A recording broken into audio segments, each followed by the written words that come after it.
Сәлем. Бүгін біз атақты Хаги Вагидің суретін саламыз. Ең алдымен толқын тәріздес қылып үшбұрышты салып аламыз. Бұл Хаги Вагидің басы. Екінші ішінен осылай дәл үшбұрыш сияқты, бірақ кішкентайлау үшбұрыш саламыз. Яғни бұл Хаги Вагидің басы. Ендігі кезекте көзін салып болғаннан кейін ұртындағы тістеріне кірістеміз. Хаги Вагида бірнеше ауыз қуысы бар екен, және де көптеген тістері бар екенін сурет салу барысында байқадым.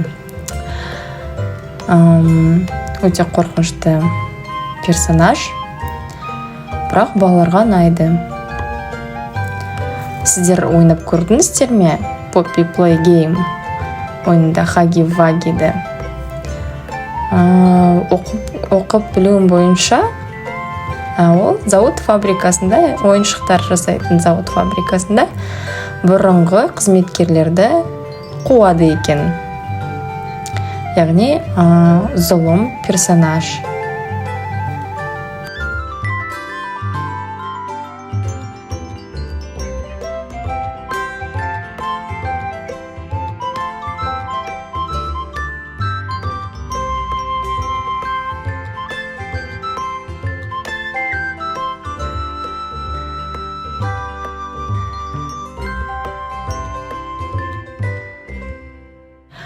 Ендігі кезекте екінші ауыз қуысын саламыз.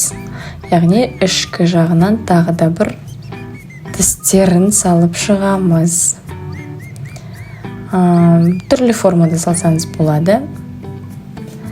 Ешқандай да маңызды емес.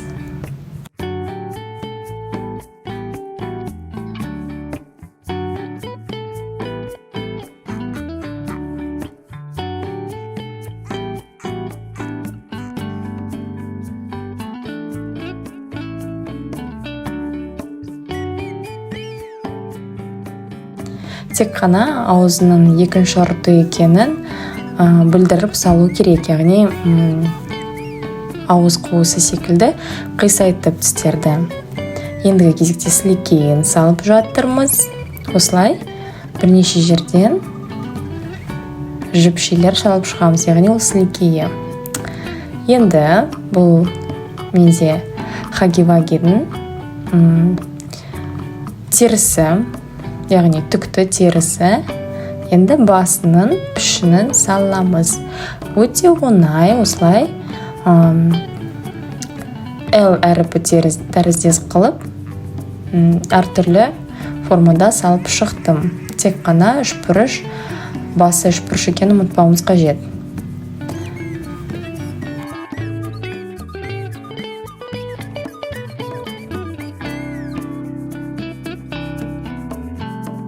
Басын салып болдық. Енді бұл суретте бізде иығын көрсетуіміз қажет.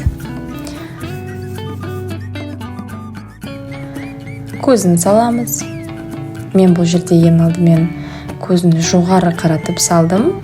Бірақ олай онша емес екенін түсінгеннен кейін көзін өзіме қаратып салдым, қарашығын. Сол кезде қорқыныштырақ көрінді. Енді көк бояуымызды алып, Хаги Вагидің басын осындай қанық көк түспен бояп шығамыз.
бояуға жақындап қалдық.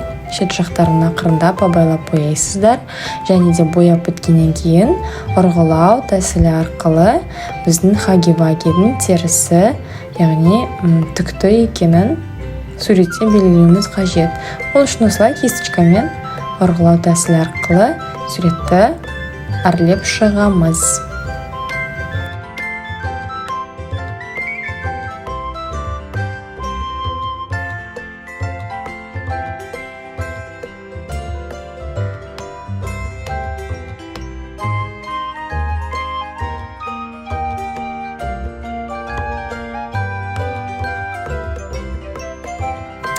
Енді кішкентай кисточкамызды алып, жуан кисточкамыз жетпеген жерлерді, шет жақтарда қылдардың боялмай қалған жерлерін бояп шығамыз.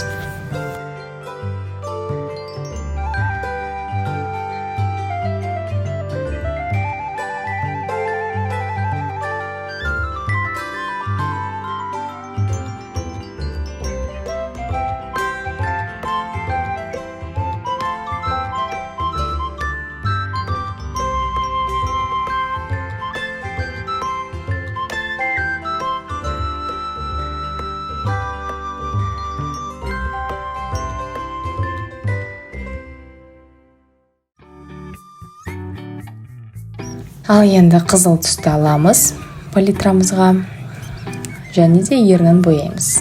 Хаги-вагидің ерні қып-қызыл ернін бояп аламыз, және де одан кейін ауыз қуысына кірісеміз.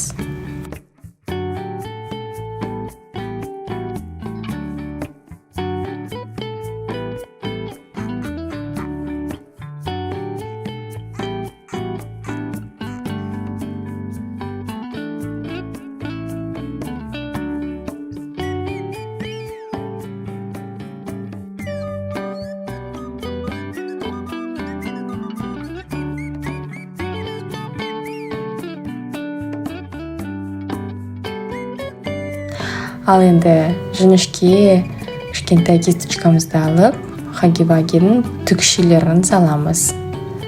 Бізде өте жұмсақ түкті ойыншық. Сол түктілігін көрсету үшін суретте осылай М немесе Н ағылшын тілінде немесе галочкаларды салып, осылай суретіміз түкті екенін, яғни хаги-ваги түкті екенін белгілейміз.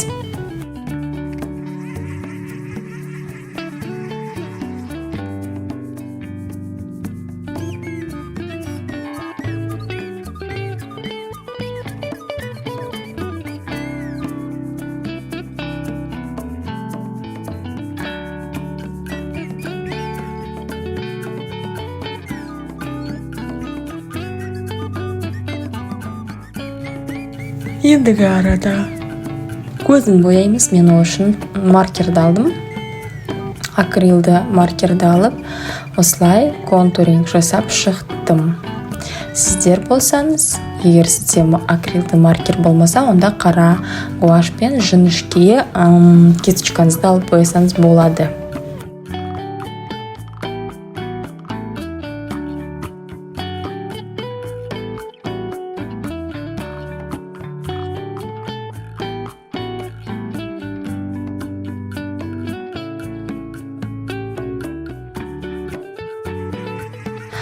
Енді аузының, ернінің шекарасын осылай жүргізіп шығамыз. Суретте қанық көріну үшін.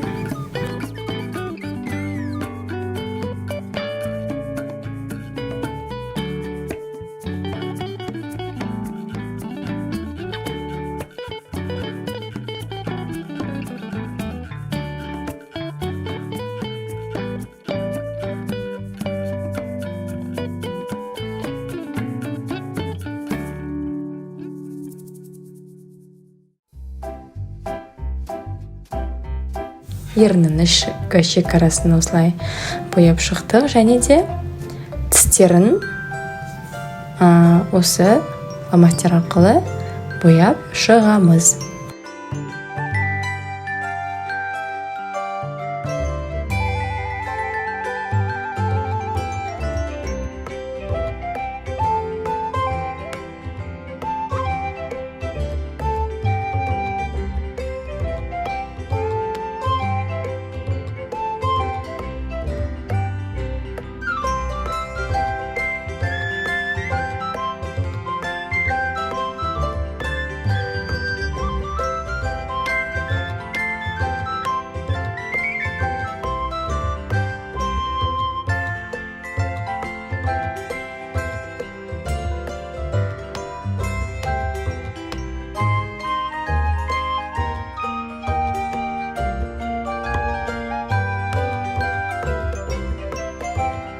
әрине сілекейлерін де бояуға ұмытпаймыз. Ендігі кезекте бізде ауыз қуысы бізде қара түсті. Яғни бізге хаги-вагимыздың ауыз қуысын тістерін боямай, ақырын ғана ашық қалған аймақтарды қара түспен бояп шығамыз. Өте қиын көрінеді, бірақ кисточкаңыз ыңғайлы болса, онда тез-тез жылдам бояп шығуыңызға мүмкіндігіңіз бар.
Ауызын толығымен салып шықты, енді кішкентай элементтер қалды.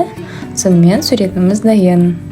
Ал енді бізбен бірге сурет салғың келсе, сурет салуды үйренгің келсе, онда біздің арнамызға тіркеліп, лайк басуды ұмытпа.